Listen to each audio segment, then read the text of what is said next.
The scorching sun beat down mercilessly on Olivia Zimmerman as she stumbled across the dusty plains of Wyoming Territory. 1879. Her torn shoes barely holding together, and her bloodied feet leaving faint crimson imprints in the dirt behind her. The promise of marriage that had lured her across the country had turned into a nightmare, and now she was running for her life, 1,000 miles from anything she could call home. Olivia's chest heaved with labored breaths as she forced herself to keep moving. 3 days ago, she had fled in the dead of night from the home of Arnold Weathers, the man she had traveled from Boston to marry. The advertisement in the newspaper had painted him as a successful rancher looking for a bride to share his prosperous life. What the advertisement failed to mention was his violent temper, the stench of whiskey that perpetually clung to him, and the fact that his idea of a wife was little more than an unpaid servant to be beaten at will. The first blow had come just hours after her arrival. The second followed shortly after when she had dropped a plate while serving his dinner. By the third day, Olivia had formulated her escape plan, taking nothing but the clothes on her back and a small pouch of coins she had managed to hide in the lining of her dress. Now, with the vast expanse of prairie stretching before her, she could only pray that the small town of Riverstone that she had heard Weathers mention was actually in the direction she was heading. Her throat was parched, her lips cracked, and the soles of her feet were raw and bleeding through her disintegrating shoes. Just a little further, she whispered to herself, her voice hoarse from lack of water. Just a little further. The horizon wavered in the heat, and Olivia blinked rapidly, trying to determine if the dark speck in the distance was real or just another mirage. She had been fooled twice already by what appeared to be buildings or trees, only to find empty air as she approached. But this time, the speck grew larger and took shape a rider on horseback, moving steadily in her direction. Fear clutched at her heart. Had Weathers sent someone after her? She glanced around frantically, but there was nowhere to hide on the open plain. Her legs trembled beneath her, but she forced herself to keep moving, veering slightly off her path in hopes of avoiding the oncoming rider. But the horseman had spotted her. He changed course, heading directly toward her. Olivia's heart hammered in her chest. She couldn't run, her feet were too damaged, and even at full strength, she could never outpace a horse. She stopped, swaying on her feet, and reached down to pick up a rock. It wasn't much of a weapon, but it was all she had. As the rider drew closer, she could make out the broad shoulders, the Stetson hat pulled low over his forehead, and the weathered duster that marked him as a cowboy. He reined in his horse about 20 feet away, studying her with piercing blue eyes that stood out against his sun-bronzed face. "Madam," he called, his voice deep and cautious, "are you in need of assistance?" Olivia clutched the rock tighter, her hand trembling. "Stay back," she warned, her voice barely audible. The man tilted his head slightly, taking in her bedraggled appearance, the torn dress, and most notably, the blood that had seeped through what remained of her shoes. "I mean you no harm," he said, dismounting slowly, keeping his hands visible. "My name is Lucas Irwin. I work at the Double R Ranch about 10 miles east of here. You look like you could use some help." "I don't need help from any man," Olivia replied, though she swayed dangerously as she spoke. Lucas didn't move any closer. "That may be true, madam, but your feet seem to disagree." He nodded toward the ground. "You're bleeding pretty bad." Against her will, Olivia's eyes dropped to her feet. Through the haze of pain she had been ignoring, she could see that her stockings were soaked with blood, and small crimson puddles were forming where she stood. "I'm heading to Riverstone," she managed, refusing to acknowledge her condition. "Riverstone's still 15 miles west," Lucas said. "In your condition, you won't make 5. He reached for his canteen. "At least take some water." The mention of water broke through her defenses. Olivia's parched throat constricted painfully, and she found herself nodding before she could stop herself. Lucas approached slowly, like one might a wounded animal, and held out the canteen. Olivia snatched it from his hand, keeping the rock ready in her other, and drank deeply, the lukewarm water tasting sweeter than any fine wine she had ever sampled in Boston. "Thank you," she said reluctantly, handing the canteen back. "You're welcome, Miss Zimmerman, Olivia Zimmerman." Lucas nodded. "Miss Zimmerman, I can't in good conscience leave you out here. If you're set on Riverstone, I can take you there. Or there's a doctor at our ranch who could tend to your feet." Olivia hesitated. Trust didn't come easily, not after what she had just escaped, but neither did she have many options. The sun was beginning to lower in the sky, and she knew that night on the open prairie could be deadly, especially in her weakened state. "How do I know I can trust you?" she asked plainly. Lucas considered her question seriously. "You don't," he admitted, "but I give you my word as a gentleman that I'll deliver you safely wherever you choose to go. And if that's not enough, I can ride ahead a bit while you follow, keeping your distance. That way, you're in control." It was the honesty of his answer that swayed her. Arnold Weathers had been full of promises and smooth words. This cowboy offered her choice and acknowledged her fear. "I'll go with you to Riverstone," she said finally, dropping the rock. Lucas nodded, seeming to understand that this small concession had cost her greatly. "Let me help you onto the horse. Shadow here is gentle, and I'll walk alongside." Olivia allowed him to approach, though she tensed when his hands wrapped around her waist to lift her onto the saddle. Once seated, she couldn't suppress a sigh of relief as the pressure was finally removed from her tortured feet. "You're a mail-order bride, aren't you?" Lucas asked quietly as he took Shadow's reins and began to lead the horse westward. Olivia stiffened. "How did you know?" "Your accent isn't from around here, and your dress, though a bit worse for wear now, is too fine for these parts. And—" he hesitated. "We don't get many unaccompanied ladies wandering the prairie unless they're running from something or someone." Olivia didn't respond immediately, watching the steady rhythm of Lucas's shoulders as he walked. Finally, she said, "Yes, I answered an advertisement. It wasn't what was promised." Lucas's jaw tightened, but he simply nodded. "I'm sorry to hear that, Miss Zimmerman. There are good men in these parts, but there are plenty of the other kind too." "I've discovered that for myself," Olivia replied bitterly. They traveled in silence for a while, the only sounds the creak of the saddle, the soft thud of Shadow's hooves, and the occasional call of a prairie bird. Despite her caution, Olivia found herself relaxing slightly. There was something reassuring about Lucas Irwin's steady presence, the careful way he led the horse to avoid rough patches in the terrain, and the respectful distance he maintained in their conversation. "May I ask why Riverstone?" Lucas asked eventually. "Do you have family there?" Olivia shook her head. "I don't know anyone in Riverstone. I just overhead him. Mention it as the nearest town where a stagecoach passes through. I need to find work, save enough money for a ticket back east." Lucas glanced up at her. "Jobs for women are scarce out here, especially ones that pay enough for travel. Most work as laundresses, cooks, or in the saloons," Olivia finished for him.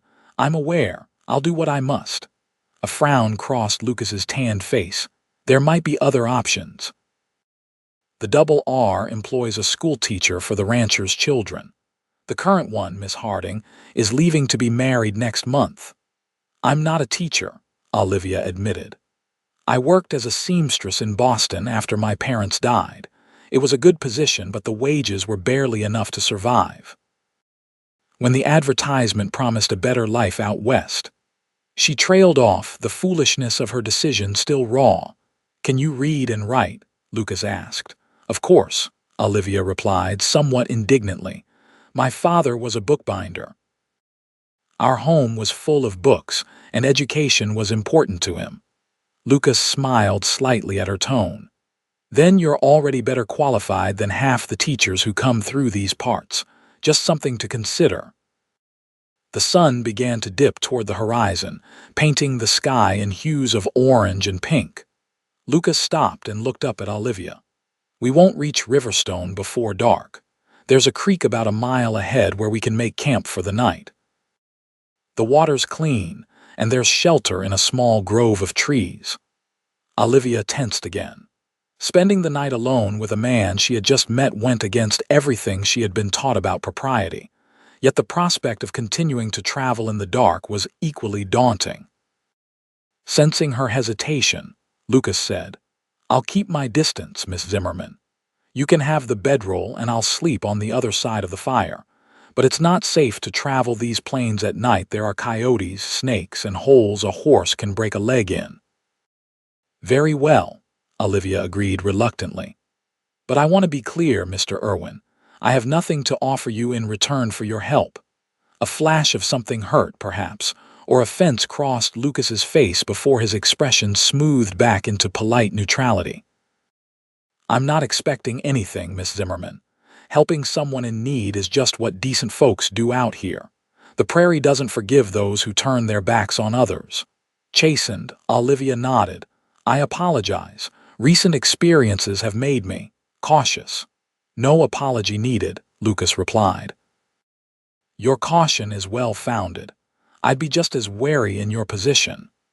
When they reached the creek, Lucas helped Olivia down from the horse, careful to support her weight so she wouldn't have to stand on her injured feet. He settled her on a flat rock near the water's edge before unsaddling Shadow and setting up a small camp with practiced efficiency. "May I examine your feet?" he asked once the fire was crackling cheerfully. "I'm no doctor, but I've dealt with my share of injuries on the ranch." Olivia hesitated, then nodded, extending her legs toward him. Lucas knelt before her and gently removed what remained of her shoes. She couldn't suppress a wince as dried blood made the material stick to her wounds. "This is going to hurt," he warned, retrieving his canteen and a clean kerchief from his saddlebag. "But we need to clean them before infection sets in." The pain as he carefully washed away the dirt and blood was excruciating, but Olivia bit her lip and endured it silently. Lucas worked methodically, his hands surprisingly gentle for a man who clearly spent his days at hard physical labor. "You've got at least a dozen cuts and blisters," he said finally. "Some are deep. How long were you walking?" "3 days," Olivia admitted. "My shoes weren't made for such travel." Lucas's expression darkened. "3 days? You must have been desperate to leave." "I was," she said simply. He didn't press for details, for which she was grateful. Instead, he retrieved a small tin from his saddlebag. "This is a salve the ranch cook makes. It's good for wounds, has honey and some herbs in it. It'll help with healing and keep infection away." The salve stung initially, but then brought blessed relief to her tortured feet. Lucas wrapped them in strips torn from a spare shirt, handling her feet with such care that Olivia found herself blinking back unexpected tears. "Thank you," she said when he had finished. "You're welcome." Lucas stood and moved to the creek, washing the blood from his hands. "Are you hungry?" "I've got some jerky and hardtack. Not much of a feast, but it'll keep you going." They ate in companionable silence as darkness fell completely, the fire casting dancing shadows across the small clearing. Despite her initial fears, Olivia found herself relaxing in Lucas's presence. There was something solid and reassuring about him, a steadiness that spoke of reliability and honor. "Tell me about your ranch," she said, partly out of genuine curiosity and partly to fill the silence that had begun to feel too intimate. Lucas looked up, a flicker of surprise crossing his face. "The Double R. It's one of the biggest spreads in the territory, belongs to Richard and Rebecca Reynolds, good people who built it from nothing 20 years ago. I started there as a hand when I was 17, worked my way up to foreman over the last 10 years. You must enjoy the work to have stayed so long." A smile touched his lips. "I do. There's something about watching the sun rise over land you helped tend, seeing calves you helped birth grow strong, knowing every hill and valley like the back of your hand. It gets in your blood." "You sound like you belong there," Olivia observed. "I hope to have my own place someday," Lucas admitted. "I've been saving. Got my eye on a nice piece of land north of the Double R. Not big, but good water and enough grass to run a small herd. No wife to share it with." Olivia asked before she could stop herself. Lucas poked at the fire with a stick. "Haven't found the right woman. Most ladies don't fancy the idea of being a rancher's wife. It's a hard life, isolated, full of work, and the winters can be brutal. Yet Mrs. Reynolds seems to have managed it."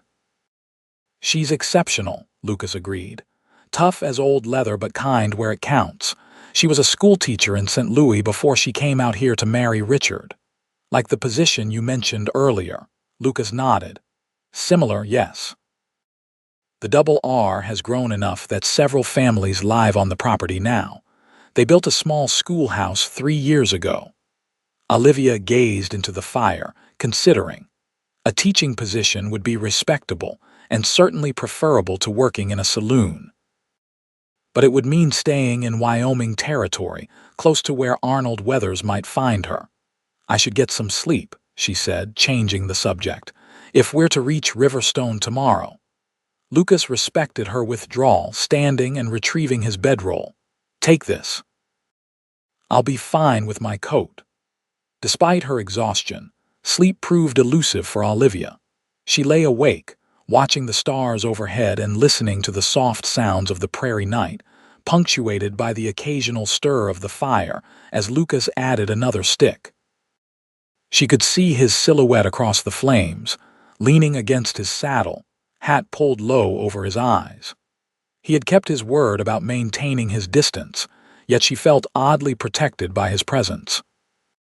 In the early hours before dawn, she finally drifted into a restless sleep, only to be startled awake by the smell of coffee and the sound of quiet movement around the camp.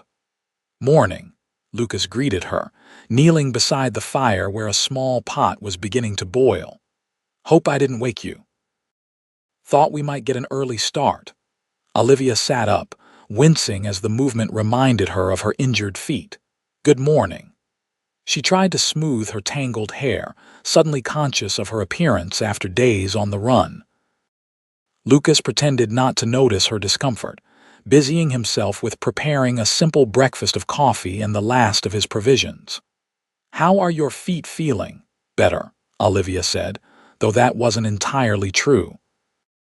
They still throbbed painfully, and she wasn't sure she could walk on them yet. "Let me check the bandages before we head out," Lucas insisted, and once again he knelt before her to examine her feet. His frown told her everything she needed to know before he spoke. "The bleeding stopped, but they're swollen and there's some redness around the deeper cuts. You shouldn't be walking on them yet." "I don't have much choice," Olivia pointed out. "Actually, you do," Lucas countered. "You can ride Shadow all the way to Riverstone, or—" He hesitated. "You could consider coming back to the Double R with me. The doc there could treat your feet properly, and you'd have a safe place to rest while you decide what to do next." Olivia studied his face, looking for any sign of ulterior motives, but found only genuine concern. Still, caution made her hesitate. "Why would you do that for a stranger? What's in it for you?" Lucas stood, dusting off his hands. "Maybe I'm just tired of seeing people hurt each other when a little kindness costs nothing." He turned away, beginning to pack up the camp. "The offer stands." "It's your decision." As they prepared to leave, Olivia found herself at a crossroads. Riverstone represented her original plan, a chance to earn money and return east, back to the familiar, if difficult, life she had left behind. The Double R was an unknown, but it offered immediate safety and the possibility of something she hadn't considered, a new beginning in this wild territory. "If I came to the Double R," she said slowly, "would there truly be a teaching position available to me?" Lucas looked up from securing his bedroll. "I can't promise it outright. The Reynoldses make those decisions, but I can promise you'd get fair consideration. They're good judges of character." Olivia glanced westward, toward Riverstone and the stagecoach that could take her away from this harsh land, then eastward, in the direction Lucas had indicated the ranch lay. "I'll come to the Double R," she decided finally, but only until my feet are healed enough to travel. I'm not making any commitments beyond that. The smile that spread across Lucas's face was like the sunrise, warm and full of promise. Fair enough. I think you'll find the Double R a good place to heal more than just your feet, Miss Zimmerman. He helped her onto the horse, and this time he mounted behind her, his arms encircling her waist as he took the reins. Olivia stiffened at the unfamiliar contact. I apologize for the impropriety, Lucas said quietly, but it's faster if we ride double and safer for you. Gradually, Olivia relaxed against him, the steady rhythm of the horse's movement and the solid presence at her back lulling her into a sense of security she had not felt since leaving Boston. They rode in comfortable silence for several miles, the landscape gradually changing from flat prairie to gently rolling hills dotted with scrubby juniper trees. There it is, Lucas said finally, pointing to a cluster of buildings nestled in a wide valley below them. The Double R. From their vantage point, Olivia could see a large main house built of sturdy logs, several barns and outbuildings, corrals filled with horses, and in the distance, the dark shapes of cattle grazing on green pastures. Smoke curled invitingly from the main house's chimney, and even from here, she could sense an order and prosperity to the place that spoke of careful stewardship. It's larger than I expected, she admitted. The Reynoldses started with nothing but a claim and a dream, Lucas said, pride evident in his voice. Now they run 5,000 head of cattle and employ 20 full-time hands. That small building to the left of the main house is the schoolhouse I mentioned. As they descended into the valley, Olivia's anxiety returned. What would these people think of her, arriving uninvited and in such a bedraggled state? Would they welcome a strange woman brought in by their foreman, or would they see her as an unwanted burden? They were halfway down the slope when a rider emerged from one of the barns and spotted them. He raised a hand in greeting before turning his horse and galloping toward the main house, clearly carrying news of their approach. By the time they reached the yard, a small welcoming committee had formed a tall, silver-haired man with a weathered face and piercing eyes that missed nothing.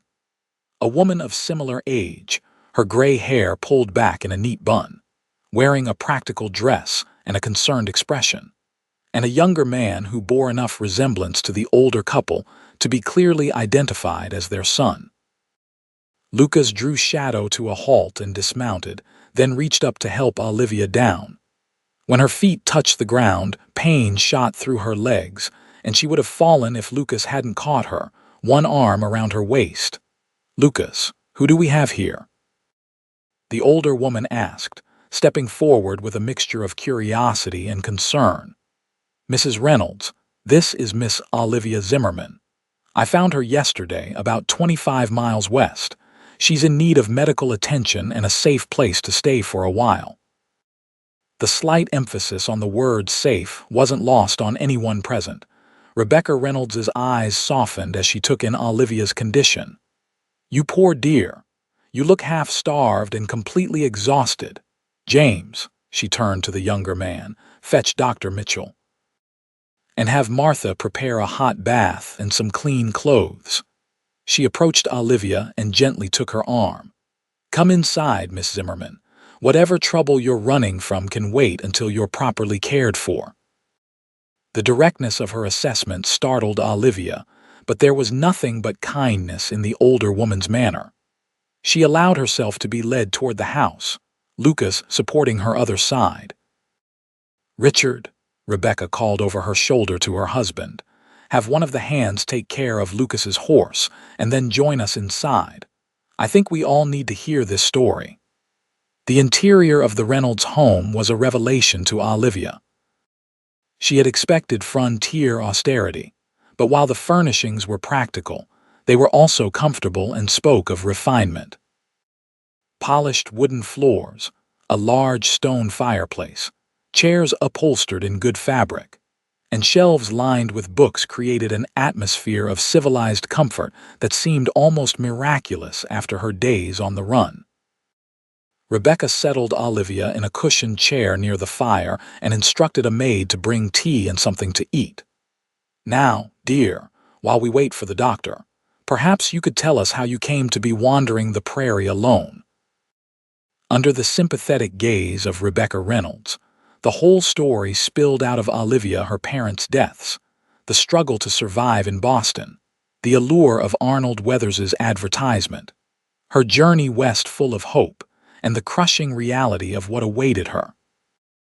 "He seemed so respectable in his letters," Olivia explained, her hands clutching the teacup Rebecca had given her.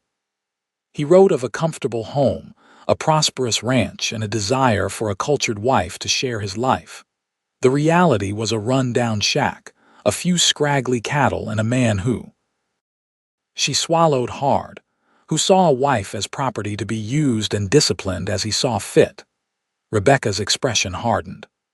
"Arnold Weathers," she repeated, exchanging a meaningful look with her husband, who had joined them midway through Olivia's tale. "Richard, isn't he that fellow from over by Snake Creek who tried to sell us those sickly horses last year?" Richard nodded grimly. "The same. Always struck me as a man not to be trusted. Now I know why." He turned to Olivia. "Miss Zimmerman, you were right to leave. No woman should endure such treatment."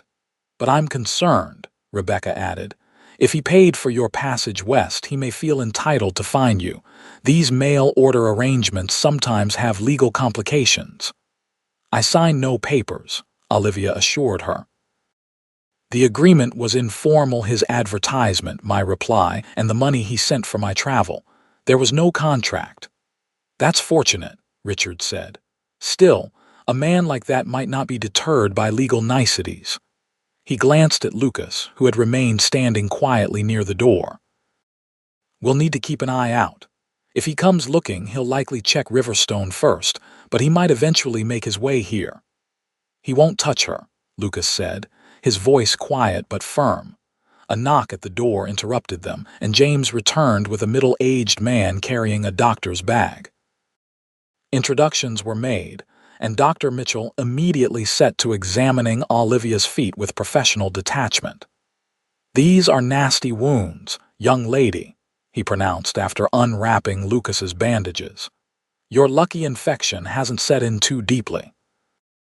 I'll clean them properly and apply a better dressing, but you'll need to stay off them for at least a week, preferably 2. 2 weeks, Olivia protested. "I can't impose on the Reynoldses' hospitality for so long." "Nonsense," Rebecca declared. "You'll stay as long as necessary." "In fact," she continued, a thoughtful expression crossing her face, "Lucas mentioned you might be interested in our teaching position." Olivia glanced at Lucas, who gave her an encouraging nod. I have no formal training as a teacher," she admitted. "I can read and write well, and I know basic arithmetic, but can you manage a room full of children ranging from 5 to 15? Richard asked bluntly.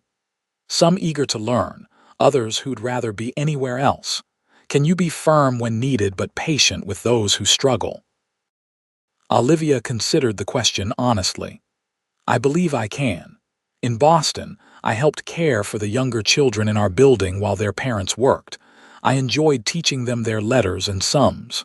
Rebecca smiled. "Then you're already ahead of our last 2 teachers." "The position includes room and board here at the main house, a small salary, and most importantly the respect of the community. It would give you time to decide if Wyoming Territory could be your home, or save enough to return east if that's your preference." The offer was more generous than anything Olivia could have hoped for. Still, caution made her hesitate. "And if Mr. Weathers comes looking for me?" Richard's expression hardened. "Then he'll have to deal with every man on the Double R. We protect our own, Miss Zimmerman." "Consider the offer," Rebecca suggested, rising to her feet. "You don't need to decide immediately. For now, let's get you that bath and some proper food. You look dead on your feet, no pun intended," she added with a gentle smile. The next few days passed in a haze of recovery for Olivia. True to Rebecca's word, she was given a comfortable room in the main house, clean clothes, regular meals, and strict instructions to rest. Dr. Mitchell visited daily to check her feet, and by the end of the first week, the swelling had subsided, and the wounds were beginning to heal cleanly. During this time, Olivia had the opportunity to observe life at the Double R. Rebecca Reynolds ran the household with quiet efficiency, overseeing the cooking, cleaning, and other domestic matters while also keeping the ranch's books and correspondence. Richard focused on the business aspects: cattle sales, land management, and negotiations with buyers and sellers. Their son James, in his mid-20s, was learning all aspects of the operation, clearly being groomed to take over eventually. And then there was Lucas. As foreman, he seemed to be everywhere at once, directing the ranch hands, inspecting the herds, repairing equipment, and planning the day's work.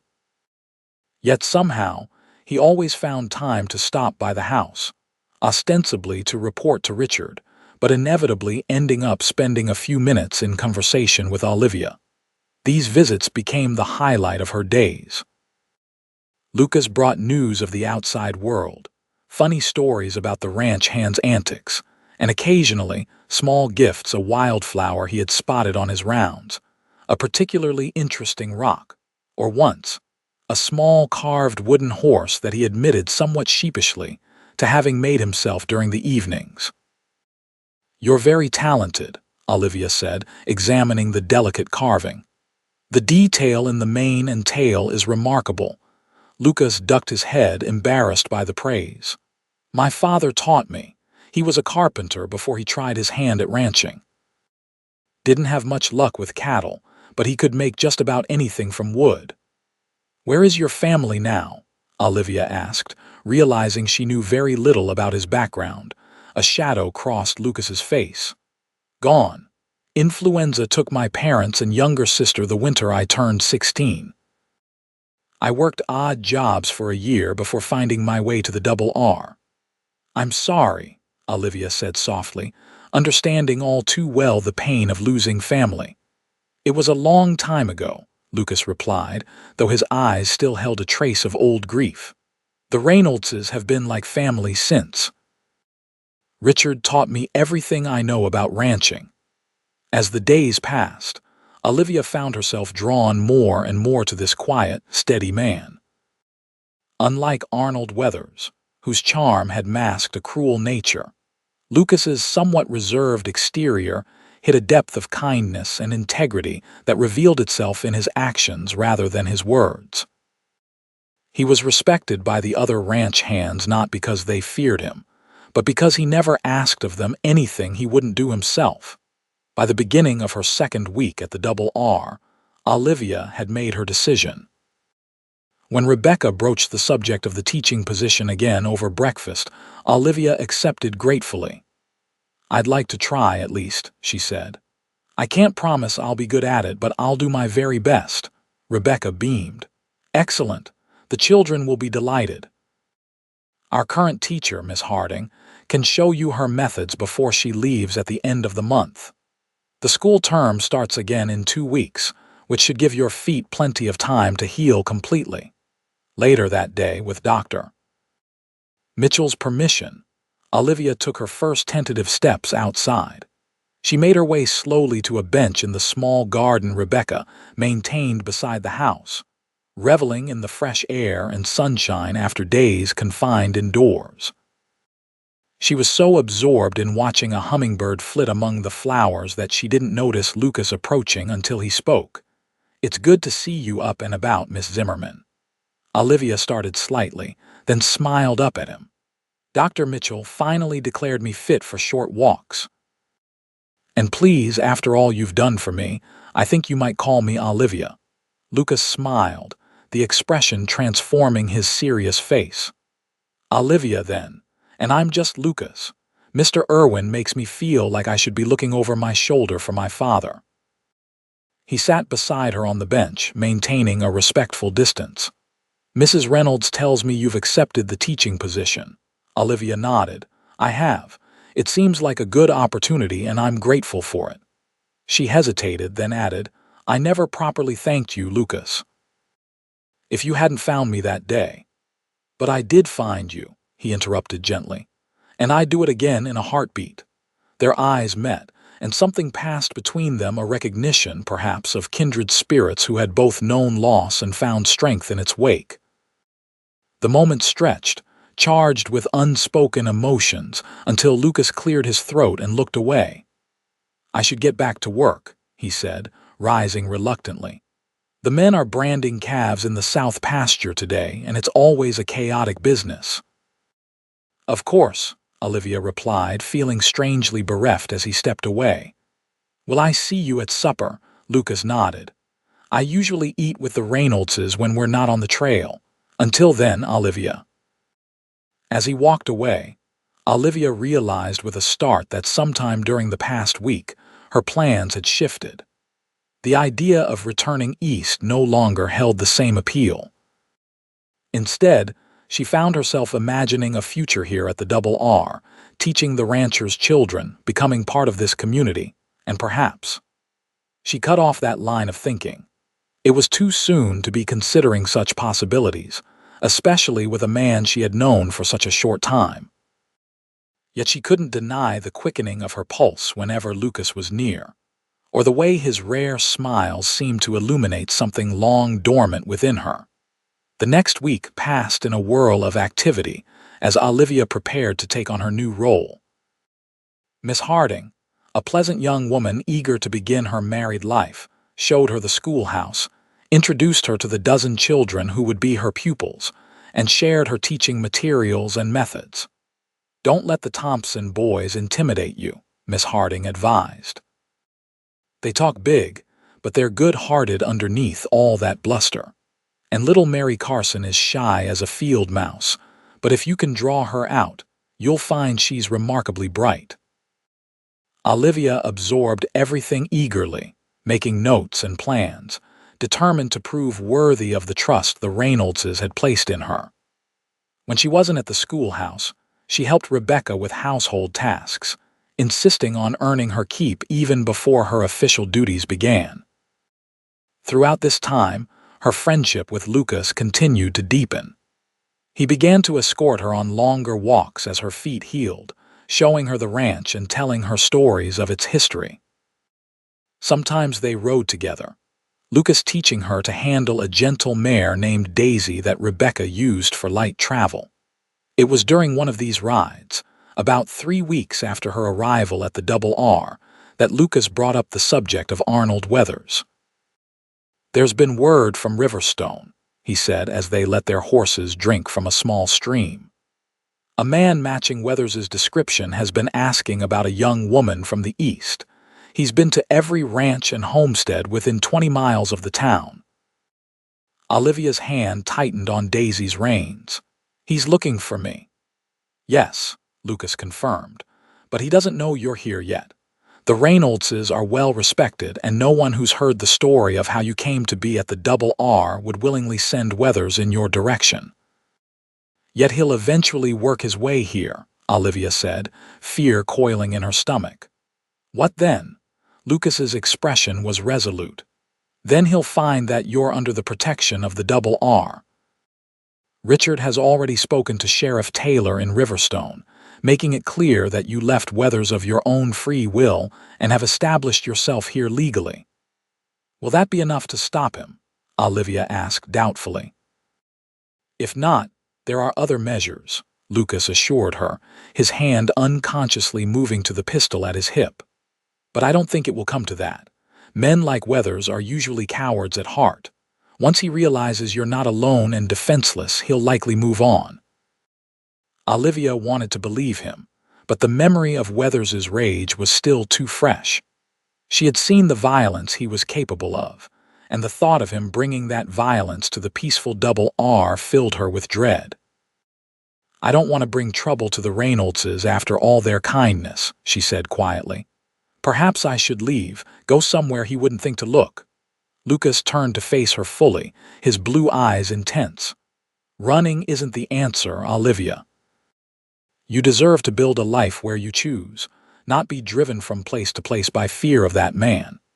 He reached out hesitantly, then took her hand in his. Besides, I've grown rather fond of having you here. The simple touch and honest words sent warmth spreading through Olivia's chest. I've grown fond of being here, she admitted. More than I expected to. They gazed at each other for a long moment, the air between them charged with possibility. Then, slowly, Lucas leaned forward. Olivia's breath caught as his lips met hers in a gentle, questioning kiss. It was brief, just the softest press of his mouth against hers, but it changed everything. I shouldn't have done that, Lucas said as he pulled back, though he didn't look particularly regretful. It was presumptuous. Yes, it was, Olivia agreed, her lips tingling. Then she smiled. But I'm glad you did. The smile that spread across Lucas's face was like sunshine breaking through clouds. He kept hold of her hand as they mounted their horses and rode back to the ranch, both of them aware that something fundamental had shifted between them. That evening at supper, Rebecca gave Olivia a knowing look, but said nothing about the change in her relationship with Lucas. Instead, she announced that the ranch would be holding a social gathering the following weekend to officially welcome Olivia as the new teacher and bid farewell to Miss Harding. All the families with children at the school will attend, Rebecca explained. It's important for them to meet you in a social setting before classes begin. And, she added with a twinkle in her eye, it's a good opportunity for you to become better acquainted with the community. The social gathering became the focus of much preparation over the next few days. Rebecca and the household staff baked pies and cakes, cleaned the large barn where the event would be held, and arranged for music and dancing. Olivia was fitted for a new dress from fabric Rebecca had in her sewing room, a pretty blue calico that matched her eyes. Every new teacher needs at least one good dress, Rebecca insisted when Olivia protested the expense. Consider it part of your employment. The night of the social arrived clear and mild, with a full moon illuminating the ranch yard. Lanterns had been strung throughout the barn, tables set up for food and drink, and a small stage erected for the three-man band: a fiddler, a guitarist, and a man with a harmonica. Families began arriving early, bringing additional dishes to share. Olivia stood beside Rebecca, being introduced to parents and children, trying to memorize names and faces as they came through the barn doors. The women were friendly, if somewhat reserved, clearly taking her measure, while the men were politely deferential, many of them ranch hands who worked under Lucas's direction. Lucas himself had been busy helping set up the barn and only appeared as the music began. He had cleaned up for the occasion, wearing a freshly pressed shirt, his dark hair still damp from washing. When his eyes found Olivia in her new blue dress, his appreciative gaze sent a flush to her cheeks. He made his way to her side, nodding greetings to the various ranch families as he passed. "You look beautiful," he said quietly when he reached her. "Blue suits you." "Thank you," Olivia replied, suddenly shy. "You clean up rather nicely yourself." "Miss Zimmerman," Richard Reynolds called, approaching with a portly, well-dressed man. "Allow me to introduce Judge Wilson from Riverstone. He serves on the school board that oversees all the schools in the county." Olivia shook hands with the judge, answering his questions about her background and educational philosophy with growing confidence. It was only as their conversation was concluding that she noticed a disturbance at the barn entrance. A man stood framed in the doorway, his stocky figure silhouetted against the night sky. Even from a distance, Olivia recognized the swagger in his stance, the set of his shoulders.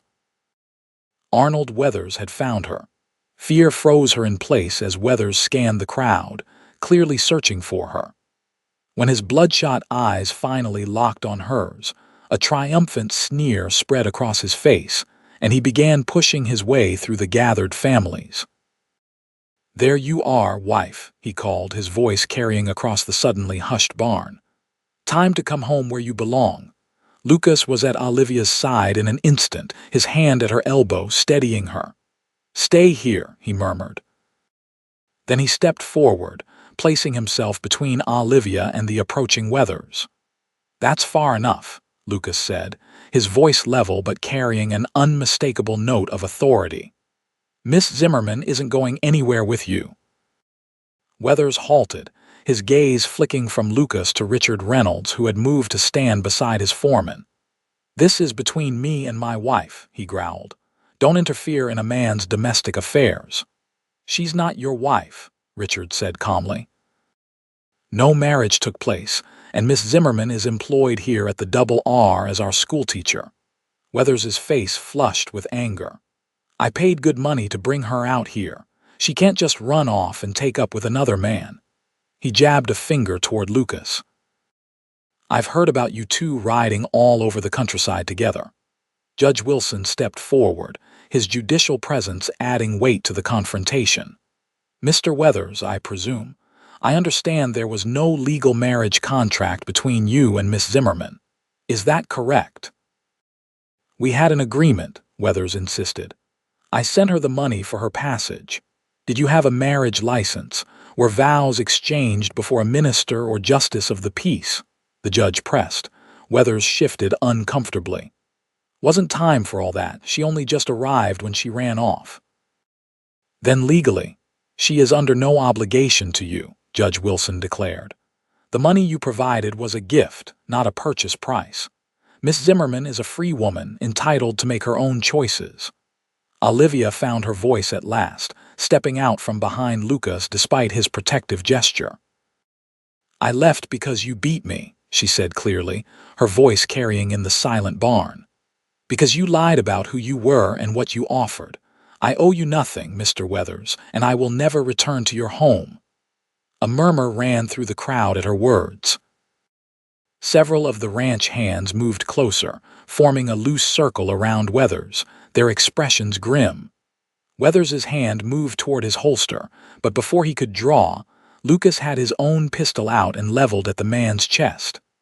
"I wouldn't," Lucas said quietly. "There are 20 armed men in this barn who would be happy for an excuse to put a bullet in you. Walk away now, and you can leave in one piece." For a tense moment, Weathers's hand hovered near his gun. His eyes darted around, taking in the hostile faces surrounding him. Finally, with a curse, he let his hand drop. "She ain't worth the trouble anyway," he spat. "Frigid eastern bitch." Several men moved forward at the insult, but Lucas held up his free hand, stopping them. "You've said your piece. Now leave and don't come back to Double R land. Ever." Weathers glared at Olivia one last time. "You'll regret this. Both of you." Then he turned and stalked out of the barn, his boot heels striking the wooden floor with angry emphasis. The tension in the barn dissipated slowly as several ranch hands followed Weathers out to ensure he actually left the property. The band, sensing the need to restore the festive atmosphere, struck up a lively tune, and gradually, conversation resumed. Lucas holstered his pistol and turned to Olivia, concern etched on his features. "Are you all right?" Olivia nodded, though she was trembling slightly. "Yes, I think so. I just need a moment." Rebecca appeared at her side. "Come, dear, let's step outside for some fresh air." She led Olivia through a side door into the quiet yard, where the cool night air helped calm her racing pulse. "I'm sorry," Olivia said once they were alone. "I've ruined your social." "Nonsense," Rebecca replied firmly. "You've done nothing wrong." "That man is the one who should be ashamed, causing a scene like that." She patted Olivia's hand. "Besides, nothing brings a community together like standing against a common enemy. I dare say you've earned more respect from these families tonight than you could have in months of teaching." The door opened behind them and Lucas stepped out. "He's gone," he reported. "Tom and Charlie rode with him to the property line to make sure he left. Judge Wilson says if he comes back, we can have him arrested for trespassing and disturbing the peace." "You think he will come back?" Olivia asked worriedly. Lucas's expression was grim. "Men like that don't like to lose face. but he'd be a fool to try anything against the entire double R. Nevertheless, Rebecca said, I think it would be wise if Olivia wasn't alone for the next few weeks, especially when traveling between the main house and the schoolhouse. She gave Lucas a meaningful look. Perhaps you could arrange an escort schedule among the men, Lucas nodded. Already done. And I've assigned 2 hands to patrol the boundaries nearest to Weathers's property. He turned to Olivia. He won't get to you again, I promise. The sincerity in his voice warmed Olivia, pushing back the cold fear that Weathers's appearance had brought. She smiled gratefully at both of them. Thank you. I don't know what I would have done without all of you. You're one of us now, Rebecca said simply, and we take care of our own. They returned to the social, where Olivia was surprised to find herself surrounded by supportive women and protective men, all eager to assure her of their backing. The children, sensing something important had happened but not fully understanding it, were simply happy when the dancing resumed. Lucas claimed Olivia for the first dance, a lively reel that left them both breathless and laughing. As the evening progressed, she danced with Richard, Judge Wilson, and several of the ranch hands, but always found her way back to Lucas for the slower tunes. During one such dance, with his hand warm at her waist and her cheek nearly touching his shoulder, Lucas murmured, I meant what I said before. Weathers won't touch you again. Olivia looked up into his earnest blue eyes. I believe you. But I don't want you putting yourself in danger because of me. Some things are worth the risk, Lucas replied softly. His gaze dropped to her lips, and for a moment, Olivia thought he might kiss her right there on the dance floor. Instead, he twirled her in a gentle turn, continuing their dance among the other couples. The weeks following the social were busy ones for Olivia.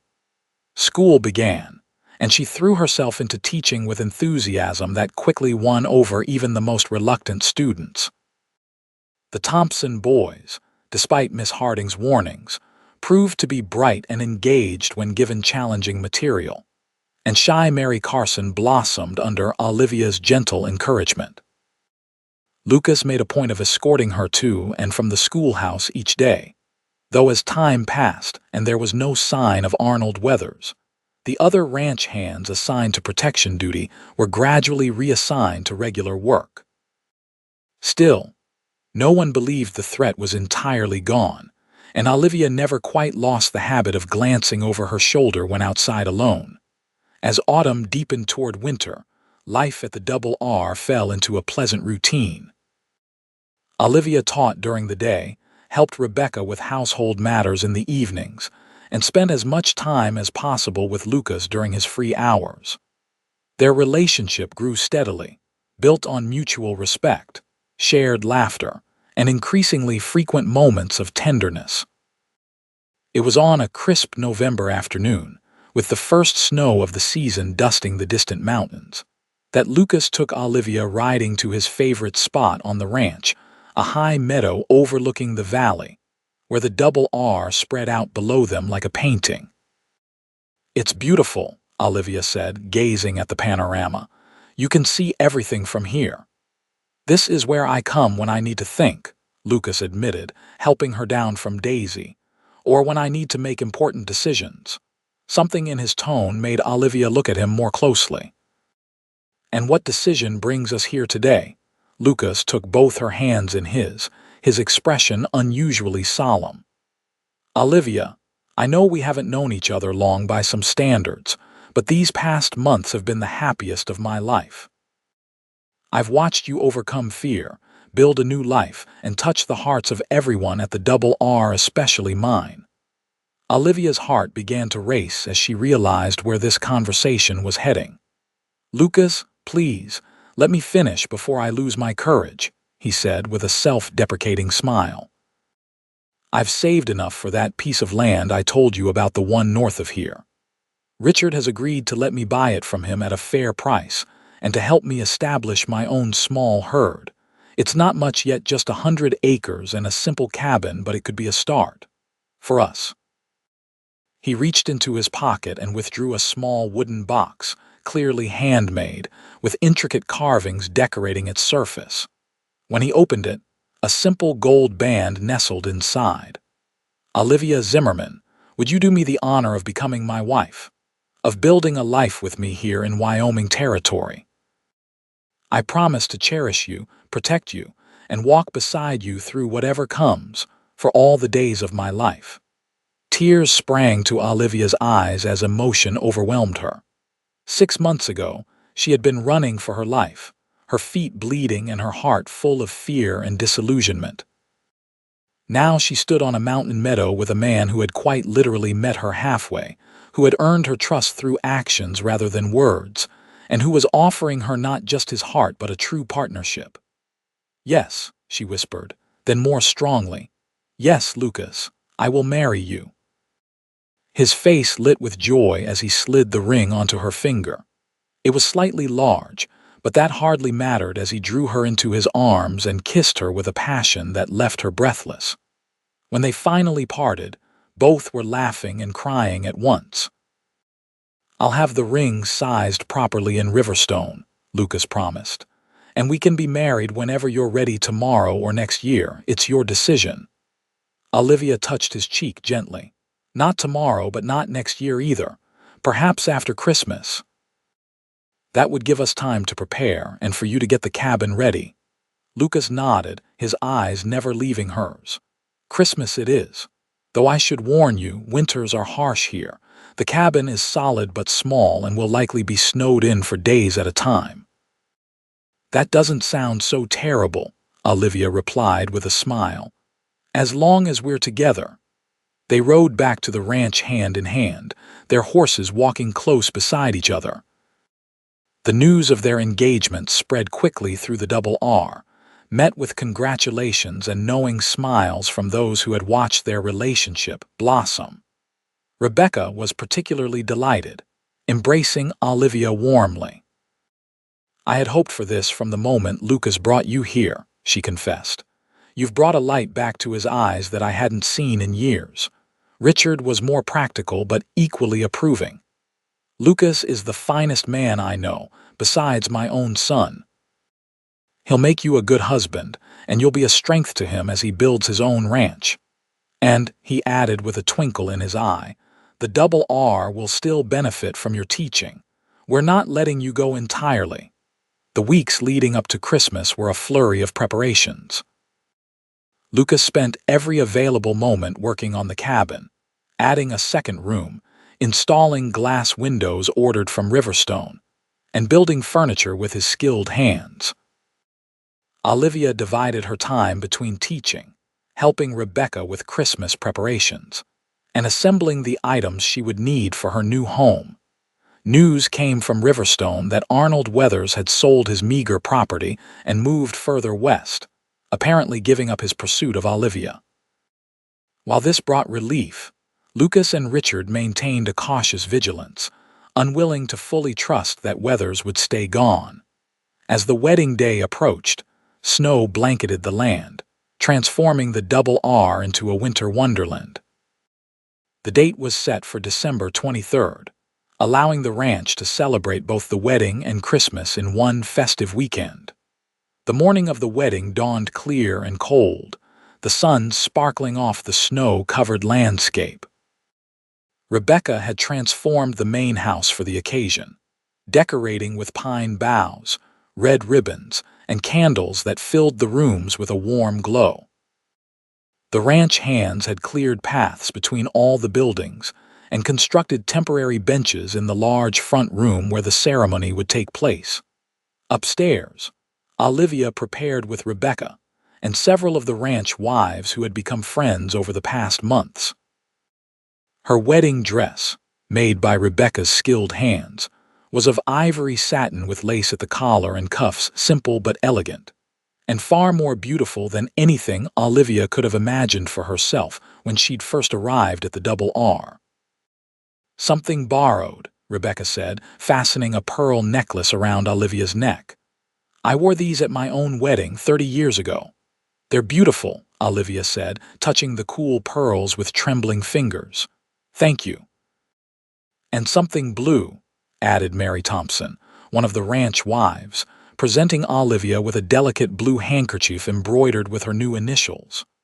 "Oh, tears threatened again as Olivia accepted the thoughtful gift. "You've all been so kind.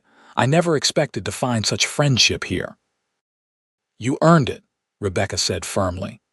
"Now, are you ready to become Mrs. Lucas Irwin?" Olivia nodded, her heart too full for words. Downstairs, the main room was packed with every resident of the Double R and many from neighboring ranches. Lucas stood at the front beside the minister who had ridden in from Riverstone, looking handsome in a new black suit, his normally unruly dark hair carefully combed. His eyes, when they found Olivia at the top of the stairs, filled with such love and pride that she nearly forgot to breathe. Richard escorted her down the stairs and through the crowded room. "I know I'm not your father," he whispered as they walked, "but I'm honored to give you away today. You've become like a daughter to Rebecca and me." "Thank you," Olivia whispered back, "for everything." When they reached Lucas, Richard placed her hand in his with a solemn nod, then stepped back to join Rebecca. The minister began the ceremony, but Olivia barely heard the words. So focused was she on Lucas, on the warmth of his hand holding hers, the love shining in his blue eyes, the slight tremor in his voice as he repeated his vows. "I, Lucas James Irwin, take you, Olivia Grace Zimmerman, to be my lawfully wedded wife, to have and to hold from this day forward, for better or worse, for richer or poorer, in sickness and in health, to love and to cherish, until death do us part." When it was her turn, Olivia spoke clearly, her voice steady despite the emotion welling within her. "I, Olivia Grace Zimmerman, take you, Lucas James Irwin, to be my lawfully wedded husband, to have and to hold from this day forward, for better or worse, for richer or poorer, in sickness and in health, to love and to cherish, until death do us part." The exchange of rings, Lucas's a simple gold band that matched hers, and the minister's pronouncement that they were husband and wife seemed to happen in a dream. Then Lucas was kissing her, his lips warm and gentle against hers, and the room erupted in applause and cheers. The celebration that followed was the most joyous the Double R had seen in years. Tables laden with food, music from the same band that had played at the social, and dancing that continued well into the evening. Olivia moved through it all in a state of euphoric disbelief, accepting congratulations, dancing with her new husband, and occasionally catching Rebecca's eye across the room, receiving an approving nod from the woman who had become a mother figure to her. As the party began to wind down, Lucas drew Olivia aside. "The wagon is packed and ready," he murmured. "Shall we make our escape before they decide to serenade us all night?" Olivia nodded, suddenly shy at the thought of what awaited them. They slipped away to change into traveling clothes, then made their farewells amid good-natured teasing and heartfelt well-wishes. The night was clear and cold, stars glittering overhead as Lucas helped Olivia into the wagon and tucked warm buffalo robes around her. The drive to their new home would take less than an hour, but in the winter cold, every precaution was necessary. As they pulled away from the main house, Olivia looked back at the glowing windows, the silhouettes of those who had become her family waving from the porch. Then she turned to Lucas, her husband, and saw in his face all the promise of their future together. "Are you happy?" he asked softly as they drove through the moonlit landscape. "More than I ever thought possible," Olivia answered truthfully. "When I ran from Arnold Weathers, I thought I was running away from something. I never imagined I was running toward the greatest happiness of my life." Lucas reached across to take her hand, his touch warm even through her gloves. "I thank God every day that I found you on that prairie." "Or perhaps you found me. We found each other," Olivia corrected gently. "And neither of us will ever have to look back." The cabin, when they reached it, was a revelation. Lucas had described it as small and simple, but he had transformed it with his skilled hands into a cozy, inviting home. A fire was already burning in the stone fireplace, lit by one of the ranch hands sent ahead, casting a warm glow over the main room with its polished wooden floor, comfortable chairs, and bookshelves built into one wall. "Lucas, it's beautiful," Olivia breathed as he carried her across the threshold. "It's not the home you had in Boston," he said, setting her gently on her feet but keeping his arms around her. "But I hope it will make you happy." "My home is wherever you are," Olivia replied, reaching up to touch his cheek. "This is just the beginning of our story." In the firelight, with snow falling gently outside the windows and the promise of a lifetime together before them, Lucas lowered his mouth to hers in a kiss that sealed their bond, a bond forged in the crucible of hardship and tempered by love, stronger than any adversity that might lie ahead. 5 years later, spring 1884, Olivia stood on the porch of what was now the Irwin Ranch, watching her husband return from the south pasture with their 3-year-old son perched in front of him on the saddle. Little Thomas was the image of his father, with the same dark hair and serious expression, though he had inherited Olivia's green eyes. "Mama," Thomas called, waving excitedly as they approached. "Papa showed me the new calves, did he now?" Olivia replied, smiling as Lucas lifted their son from the horse and set him on his feet. The boy immediately ran to her, wrapping his arms around her legs. "They're so small," Thomas reported earnestly, "but Papa says they'll grow big like the other cows." "Your Papa is right about that," Olivia agreed, ruffling his hair. "Now go wash up for supper. Sarah has been asking for you." At the mention of his 1-year-old sister, Thomas dashed inside, all thoughts of calves momentarily forgotten. Olivia turned to Lucas, who had dismounted and was removing his hat as he climbed the porch steps. "Successful round?" she asked, stepping into his embrace. "Very," Lucas confirmed, dropping a kiss on her forehead. 20 new calves this week alone. If the weather holds, we'll have the best herd yet this fall." In the 5 years since their wedding, the Irwin Ranch had grown steadily. What had begun as 100 acres and a small cabin was now 500 acres with a proper ranch house, 2 barns, and a herd of 300 cattle. Lucas's hard work and sound management, combined with the continued support and advice of Richard Reynolds, had built a prosperous operation that was becoming known throughout the territory for its quality stock. Olivia had continued teaching at the Double R schoolhouse for the first 2 years of their marriage, riding the 3 miles each way daily, until Thomas's birth made it impractical. Now she managed their home, helped with the ranch accounts, and cared for their children, though she still occasionally substituted when the current teacher needed time away. Life wasn't always easy. The Wyoming winters were as harsh as Lucas had warned, and there had been setbacks, a particularly severe blizzard their 2nd year that claimed 20 head of cattle, a fire in one of the barns that Lucas had barely escaped while saving their horses, and the constant challenges of building a ranch from the ground up. But through it all, their love had only deepened. Each challenge faced together had strengthened their bond, each joy shared had multiplied its sweetness. The fear and loneliness that had marked Olivia's arrival in Wyoming territory were distant memories, replaced by the security of Lucas's steadfast love and the happiness of the family they had created together. "Rebecca sent word that they're expecting us for Sunday dinner," Olivia said as they entered the house together. "James and his wife will be there with their new baby." Lucas smiled. "I'd like that. It's been too long since we visited the Double R." Though they lived independently now, the connection to the Reynolds family remained strong. Richard and Rebecca had become grandparents to their children, and the support between the 2 ranches continued unabated.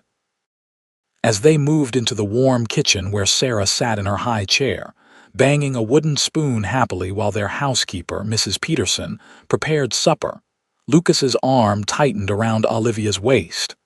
"You ever regret it?" he asked quietly.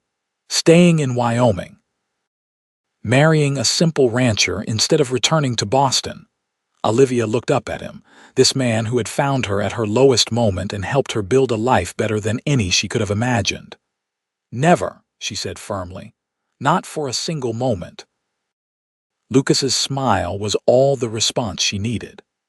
As Thomas ran back into the room, clean-faced and chattering about his adventures, and Sarah reached out her chubby arms for her father, Olivia felt the familiar wave of gratitude wash over her.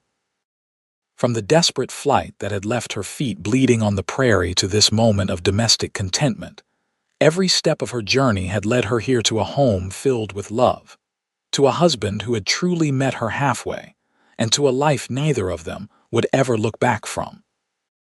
In that moment, surrounded by her family in the home they had built together, Olivia knew with absolute certainty that sometimes running away was really running toward exactly where you were meant to be all along.